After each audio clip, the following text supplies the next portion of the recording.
What's up, everybody? You know who this is, Catrice with Bantu Cola, and today we are here looking at a new showcase business that is coming out live for you. Super excited, guys. We have Gentres Anderson online with us, who is with the G Spot. Is that correct? With RWR Live, and we're going to talk to you guys about what he does. Hey, Gentres, how are you? Hey, how are you? Thank you for having me today. You're welcome. I guess I should call you the G Spot, huh? Yeah, definitely got to push the brand. I always have to push the brand.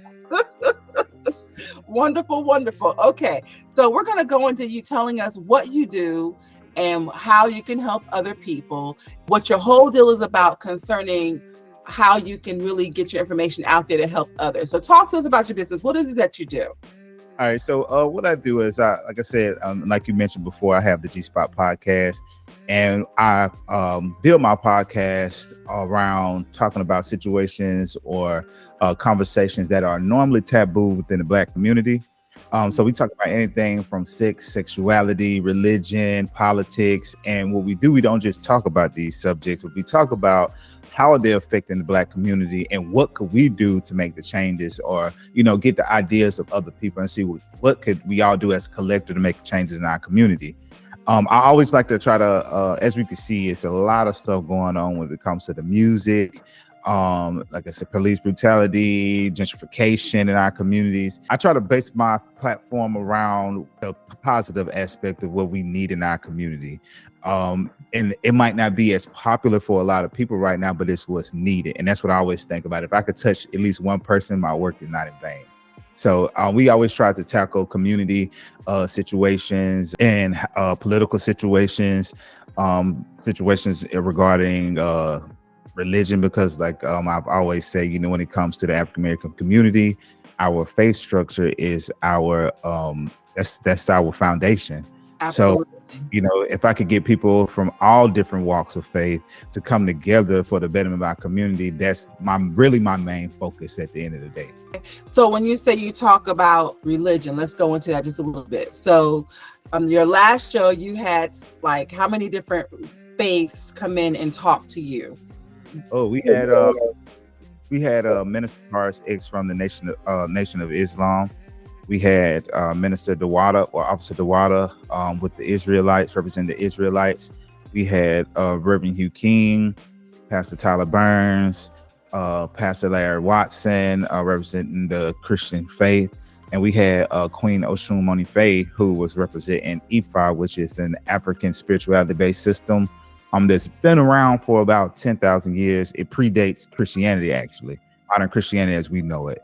And so we had all these people come into the room together to, you know, even though we come from different paths, what can we do as a whole to help our community? And it was a really good turnout, And then politically, what are some of the things that you talk about? So politically, I know for a lot of us, realistically speaking, when you talk to a lot of Blacks, the first thing they say is they feel like we have no reason to vote. And I always try. I get when it comes to presidents, I get 100%. And I'm not trying to advocate for anybody to vote or not to vote. But I can understand. I'm going to tell you that I'm advocating. Everybody needs to vote, even though you don't think your vote count. It really does, especially when it comes to local stuff. So I'm sorry for cutting you off, but that's the problem. We looking at the president, and the president is not the ones that's making the laws for where we live. So we need to be out there voting on every single thing that they have. Find out when you need to vote and vote. Yes, I agree with you 100%. And I stress that fact all the time. I can understand if you feel like me voting for the president won't make a difference. I get it 100%. But when it comes to your local officials, you should be very present. Absolutely. That affects us more than we know. I try to push all the time of us and our communities start going to these town hall meetings. A lot of things are happening in our neighborhoods, and it's not because it hasn't been talked about a lot of times. It's because we haven't been in the room for it to be talked about. And exactly. I try to encourage that with everybody. Let's, build a committee, and let's build a committee within having our own Black, town hall meetings. And because that's really when I had the community over religion speaking panel. That's what it was about. How can we build our own panel so we could talk about our own issues? And I agree with you 100% on that. Yeah, because what's happening now, especially in Pensacola, they have the gentrification thing going on. And in the process of that happening, and I understand that it's going to happen, but one of the things, the reason why it's happening so rapidly is because they are having these town meetings. They are having all of these different conversations, and we're nowhere to be found. So whenever it happens, it's like, well, they did that to us. Well, we let it happen. So the voting is very important. Right now, we have some elected officials that I wish we never voted in, but it's because we didn't think that they were necessary, but they were, and they're making laws that are messing us up right now, and no one knows about it, and it's scary. So yes, okay. So with that being said, let's talk about what other community things you talk about. I like to always, when I pick my guests for my show, I always leave it open to anybody can come. I don't want anybody to feel uncomfortable. But what I try to target are the Black entrepreneurs in our communities, because I'm a firm believer in putting the Black dollar back into our communities. So if I can get our entrepreneurs here to come not only support, share their brands, but also engage to how they feel we can do XYZ in our communities, I try to push that all the time, because a lot of times, because people have these businesses, some people who aren't in the, I guess, entrepreneur lifestyle, they might build this image of, well, you might think you better, you think it is, but sometimes if you just sit down and have a real conversation with these people,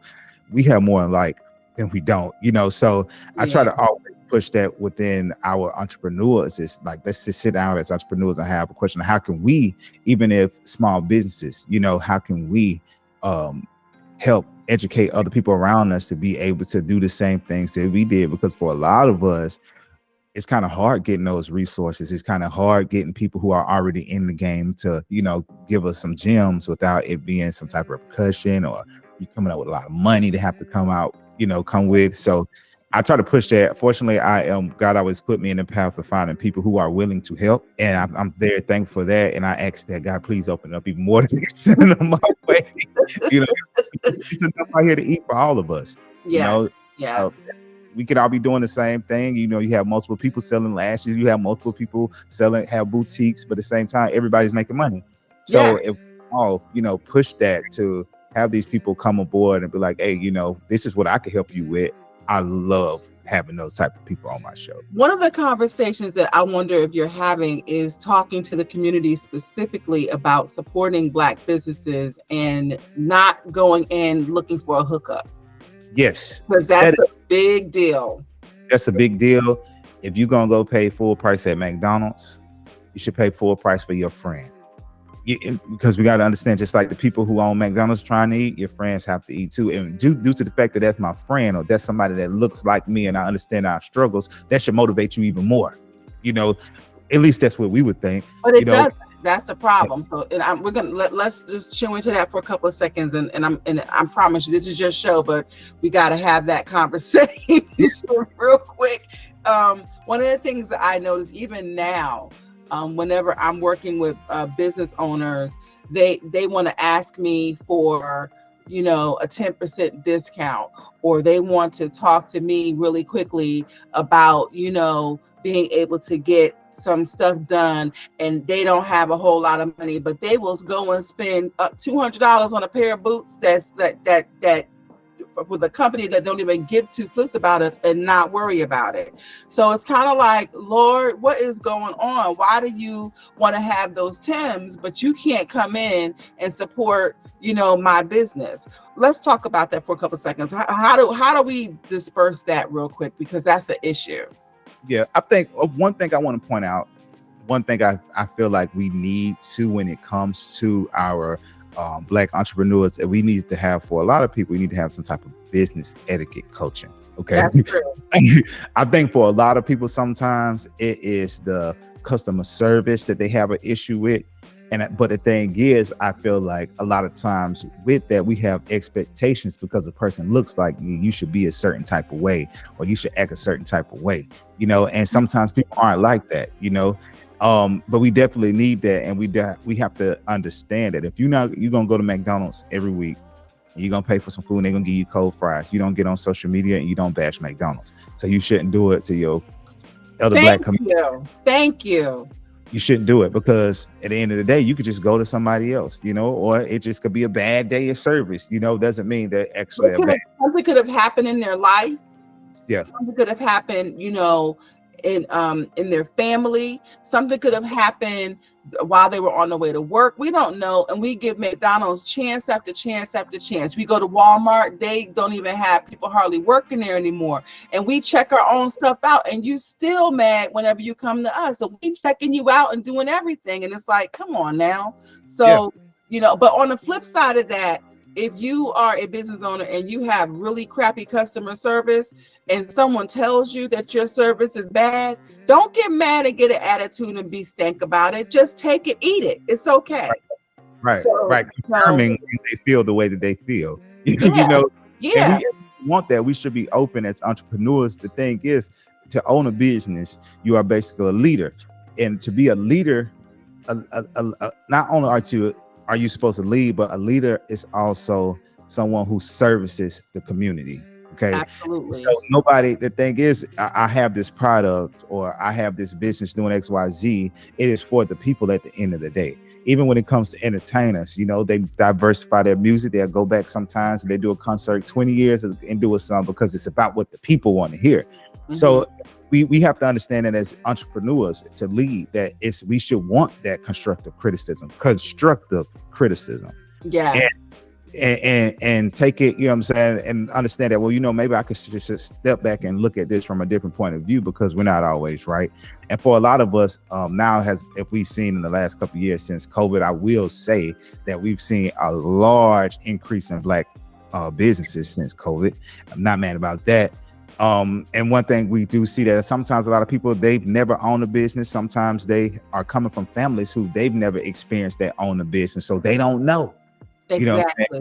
And it is okay not to know and understand too. Just because I have this business, I don't know everything. Mm-hmm. So we have to take it in, and sometimes the customer might not be right, but at the same time, definitely pay attention, because those are the people that's helping keep your lights on. That's right. That's right. And I'm 1% for sure that the customer is not always right. I had a client a couple of days ago when she was telling me the customer is always right, and that's how I just do my business. And I was like, baby girl, you're gonna lose a lot of business because they're gonna eat you alive. Sometimes the customer is not right, but it's how you handle the customer that makes a difference. And so I'm glad that you're having these conversations, because we need to have these conversations, and the G-Spot is out there doing its thing. I'm serious. Like, I'm so excited. I've actually watched a couple of your shows and I was like, ooh, I can talk to him. So Thank you.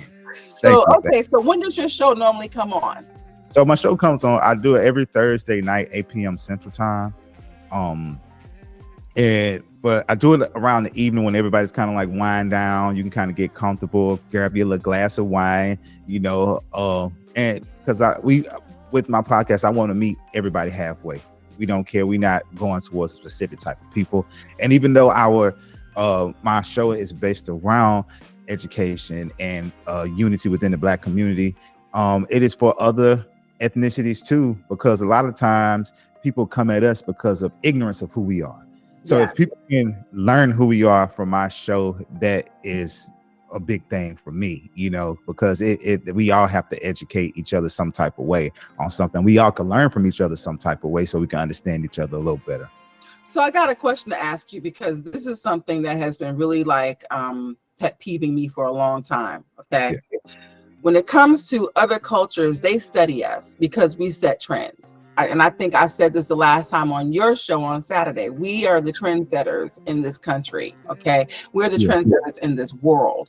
People follow everything that Black people do. And I'm not trying to be arrogant about it, but I've just been noticing when it comes to food, when it comes to clothing, when it comes to electronics, when it comes to all that kind of stuff, what we buy, how we dress, how we wear our hair, how we have the thick lips, even the booty, all that stuff is a trend setting situation. And now everyone's trying to get it. So they're paying attention to us. Okay. Mm-hmm. My question is, how is it that we can start paying attention to them to see what they're doing? Because there are some things that they're doing that we need to be a part of. For example, when I look at cryptocurrency. Right now, they're trying to block us out of that. So then the question becomes, how do we learn about cryptocurrency so we can't get blocked? Okay. Right. Or how do we start looking at them and how they vote?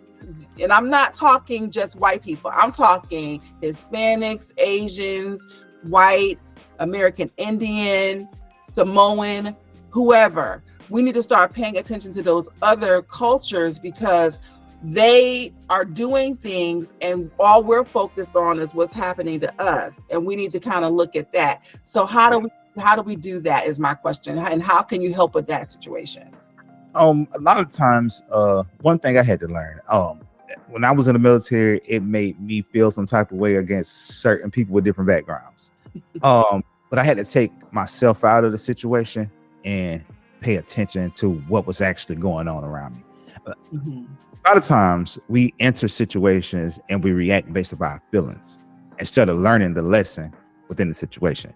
And I think when we go into these different rooms, we need to go into these different rooms. I was just having a conversation with somebody the other day about how, we talk a lot about police officers, and in our community and a lot of the neighborhoods, if somebody black joins police officer, you're known as a snitch, you work for them folks, but we need more people in those rooms that look like us, that understand us, that will learn how to police us correctly. So absolutely. I feel like we have to get out our feelings and understand the bigger picture and understand I have to be in this room to get what I want. And let me tell you, sometimes it takes that. Sometimes you have to get in the room with people who don't look like you. And sometimes they will be the first ones to help fund you. Yes, they will. Yeah. And understand that if God wanted me to be here, I always put God first. Wherever you want me to go, God, even if it don't go the way that I wanted to go, I learned something in this process. And so if we continue to push that within each other, understand that, okay, I'm here because I'm supposed to be here, and ask God, what am I supposed to get out of here when I go into this room? And understand that sometimes appreciate the fact that you might be uncomfortable in the room because you might be the only one there that like this, but they're uncomfortable because you're there too. You know what I'm saying? So it's kind of, y'all going back and forth with each other's energy, but just remain confident in who you are and understand the bigger picture. And I say all the time, we look at the things that other ethnicities got. That should be enough motivation for you. I was watching a guy on video of a guy on Instagram who was Arabic, and he had a black friend. His black friend asked him, like, how do y'all got all this money? And he said, oh, well, we don't live like y'all. What y'all do is y'all force people out the house at 18. We see that all the time in the black community of children being forced out of homes at 18 with no type of financial education. Yep. And so begin to repeat that process of going into debt, and he said, no, we build as a family. We put our monies together as a family, we get a big home, and then all of a sudden we start investing our money as a collective. And now we got 12 cars outside. We have 3 big mansions in the neighborhood because we use our money as a collective. And I think when we should learn from that. We should understand that, one thing, getting along with each other more. Understand that just because I might not like everything you do, I don't have to be against you either. Exactly. So if we pull those things, watch different. I like to watch different podcasts on YouTube. And even listen on Spotify, different podcasts. When it comes to finances, we see as a culture of people the difference. Okay, and so that, like I said, that alone should motivate us enough. Okay, maybe they know a little something different, and learn tricks of trade and understand. It might not work as fluently for you as it might for them. At the same time, it'll still work. So it goes to training also, because sometimes the first generation is always the hardest of doing something. But once you get it all set up and you start training it out, it'll work. Yes. And it becomes a part of your DNA. It becomes a part of your DNA. And that's why even with me, I stress upon the younger generation after me is to, always push for it. I might not perfect this, but I have my nephew sometimes, my nephew's 6, and I have my nephew come sit in on some of my podcasts just so he can understand that, because for a lot of our children, they only push I either got to go play sports, become a rapper, or go in the military. There's way more options. Okay, you can be an artist, you can do radio, you can do different things. So I let my nephews know, like, okay, there's other options out here. You can do it. See it while they're young, and we get it to them, training while they're young. When they get our age, it won't be like a catch-up game, because as we see now, everybody's going to the technology era. And back to what you were saying about the cryptocurrency, that's something that we need to learn, because when you go to Jamaica and a lot of these other countries, they're already on that. Yes. They're already Big using time. it. And if we've paid attention to what's going on in the media with the banks crashing, it's time for a change, because I mean, COVID should have taught us enough that any day now things can switch up. Yeah. And the thing is, so right now, right, with cryptocurrency, so there is an organization that I was a part of that was here in the United States, and my money was actually tripling, like literally doing its thing. And the United States found out about it, and they shut the company down. Like Wow. literally, and it was all Black people that was like streamlined, and we were streaming money like big time. And so they shut it down, and now we can't get to our accounts, we can't do anything, because the government wants a piece of the pie of what we're doing. And if we were white, we would have never had this problem, I'm telling you. But because it was a Black company and people were making thousands and millions of dollars, they shut it down so fast. It wasn't even I think it was maybe 4 years that it's been in existence, but I joined like about a year ago and this happened. So now they're trying to regulate everything and get everything situated. And then, and what really blew my mind is that because we had Black people that knew how to invest in stocks and do all this stuff, right?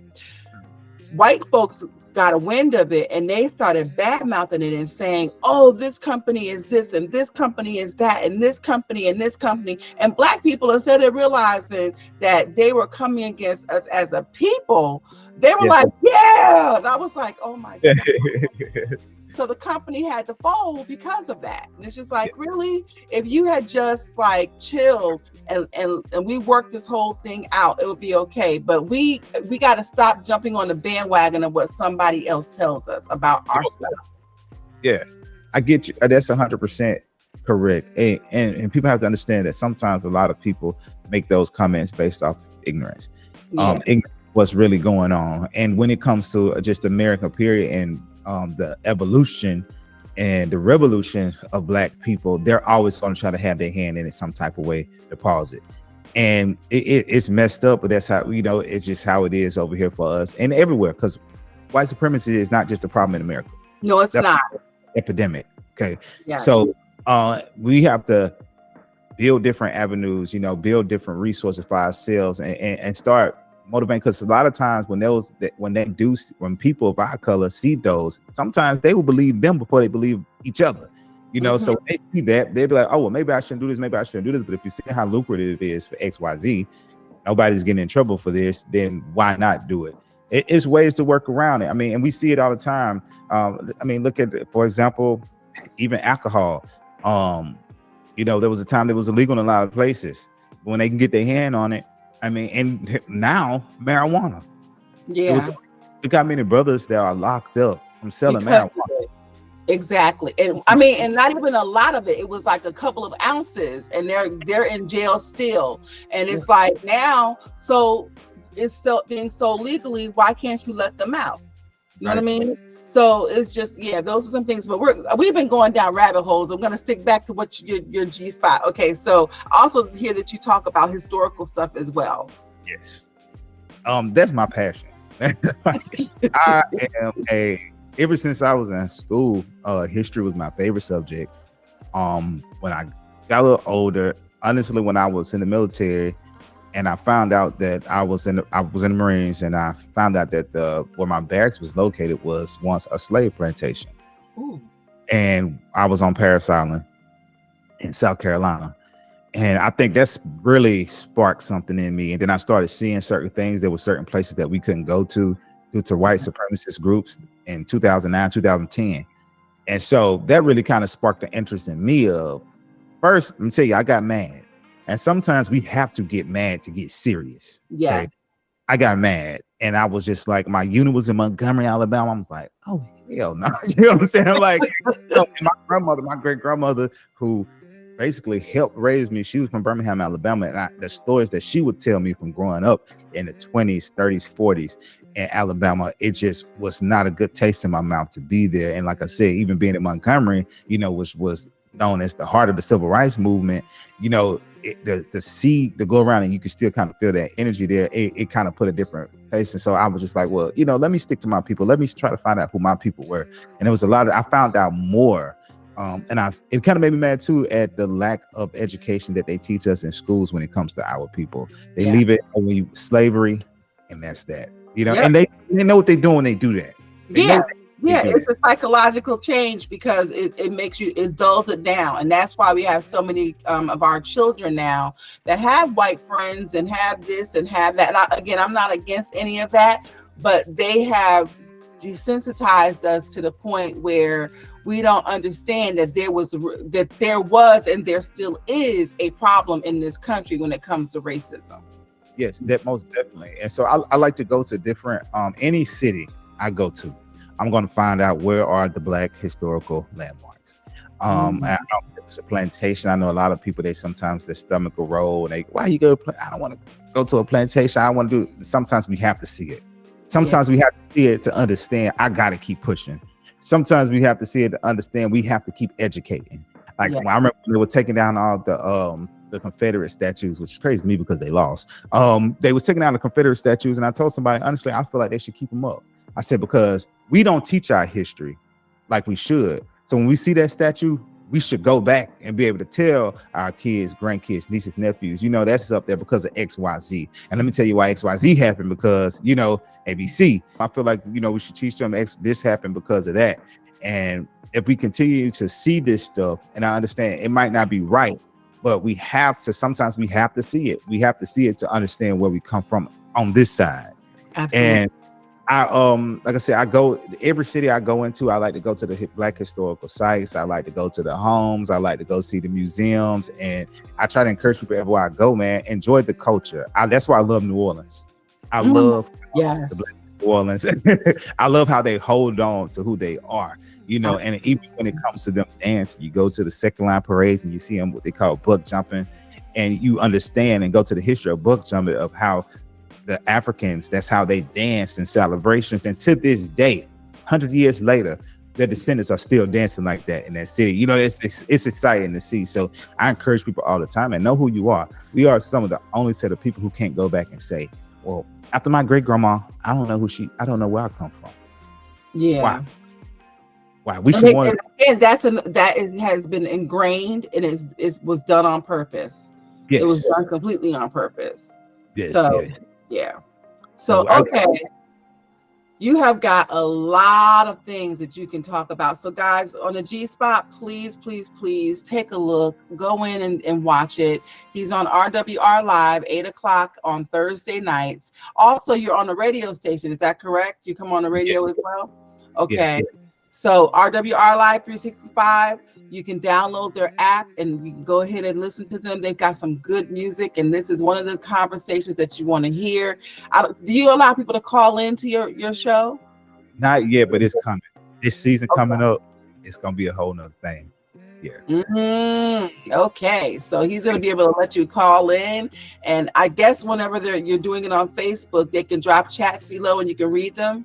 YouTube as well. So guys, listen in, because what he has is going to be something worthy of you being able to hear. Gentres, thank you so much for your time. I really appreciate you coming in and speaking with us. And I sure hope that we have another conversation real soon. It was a pleasure talking with you. Thank you again, Catrice.